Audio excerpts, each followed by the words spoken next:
All right, sorry for the interruption. But this will be part 2 then. So we're finding these values. For this one, we're finding B, C. And so when we do that, it's this side here.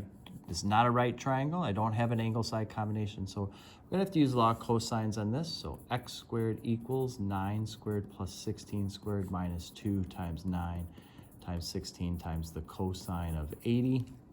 So I'm gonna put that right on the calculator here. I'm going 9 squared plus 16 squared minus 2 times 9 times 16 times the cosine of 80. And we get that, that's x squared. So now we'll take the square root of that and we get 16.941. That's our missing side there. Okay. For this one, we're looking for angle A right here.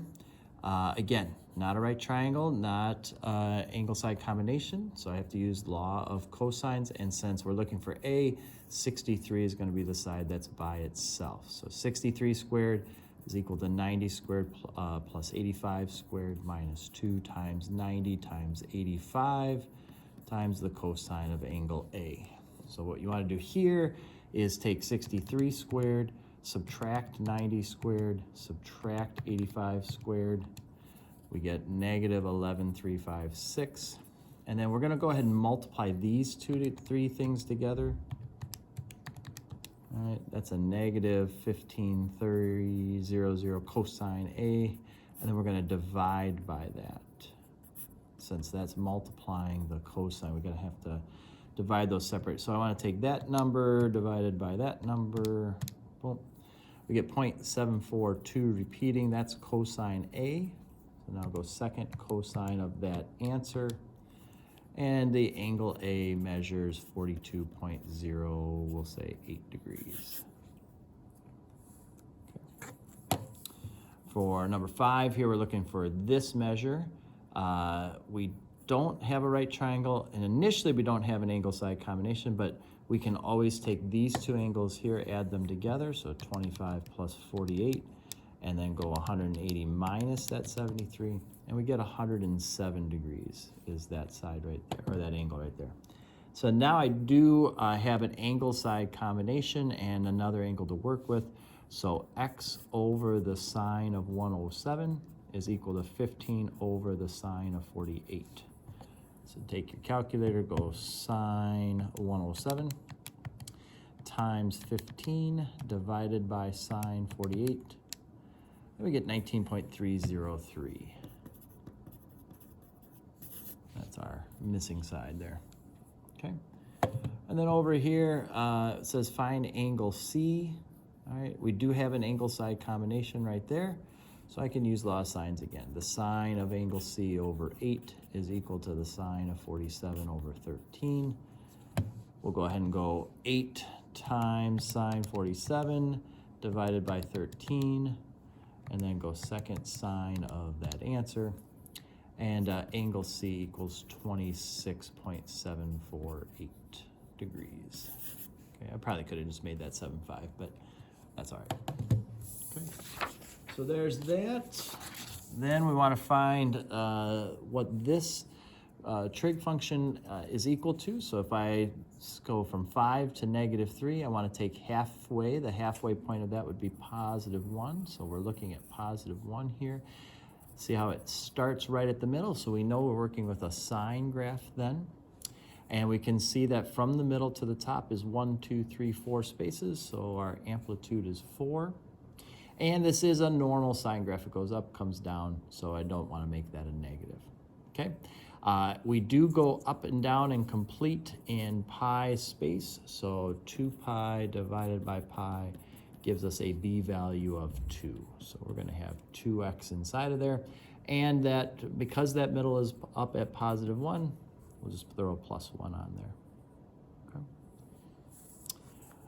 This one wants us to find the cosine of the arcsine of this. So as far as the arcsine goes, we're looking for the angle whose sine would be this, whose opposite over hypotenuse would be that. Okay. So now if we use a little Pythagorean theorem, 25 squared minus 24 squared gives us 49. Square root of that will give us 7. This is that other side. So now we want the cosine of this angle adjacent over hypotenuse, 7 over 25. not too bad. This one here, if we add 2 and divide by negative square root of 3, we get the secant of x equal to 2 over square root of 3 negative. If you want, you can, since secant and cosine are reciprocals, you can flip this over if it makes it easier to think it through. But either one will let you kind of work it through. Now, cosine is negative in quadrant 2 and in quadrant 3. So I'm going to make a reference triangle in quadrant 2 and a reference triangle in quadrant 3. Okay? And cosine is adjacent over hypotenuse, so square root of 3 is going to be our adjacent side here, hypotenuse that, which means we're dealing with a 30-degree reference angle here. All right?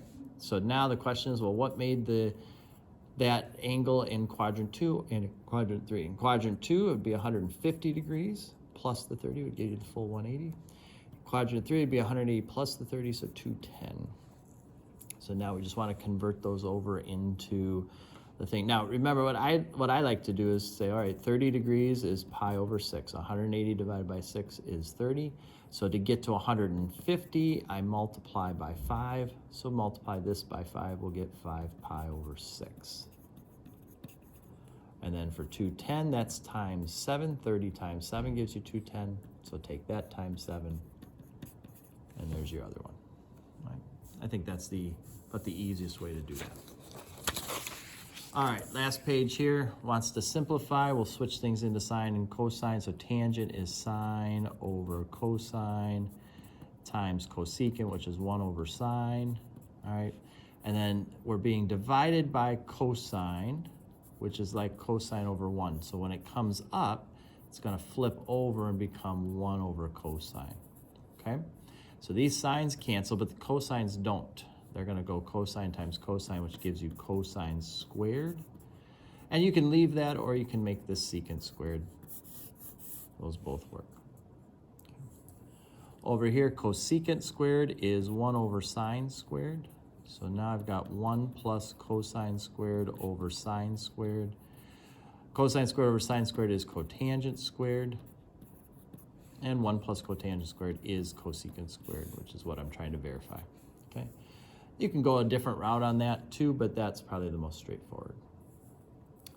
All right, this says vector v has an initial point here and a terminal point there. So what's the component form?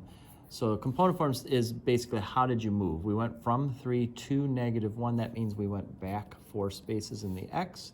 We went from 4 up to 11. We went up 7 spaces in the y. So if we just shifted that whole thing over so that it was starting at 0, 0, this is where we would end up. Okay. And what is the magnitude of this? So now you use the Pythagorean theorem, and you're saying, okay, 4 squared plus 7 squared is 65. So this is going to be the square root of 65, which is 8.062. All right. Then here we got vector u is this, vector v is that. We want 3 times u. We're just tripling each of those values then. It's super easy. Okay, get that right there. As far as u plus v goes, we're going to add up the components. 5 plus 2 is 7. -1 plus 6 is 5. Okay, pretty easy there. And then 16 says 2 forces are applied to an object. One is 300 pounds and the other is 200 pounds. And the angle between them is 35 degrees. So what we do is we kind of parallel this right here. And if this is 35 degrees, this is the supplement, which means it would be 145 degrees. They add up to 180. The resultant vector would be this right here, the diagonal of that parallelogram. So what we have is a law of cosines problem. So 300 squared plus 200 squared minus 2 times 300 times 200 times the cosine of 145. That's equal to our force squared. And so I can take my calculator now, type those in.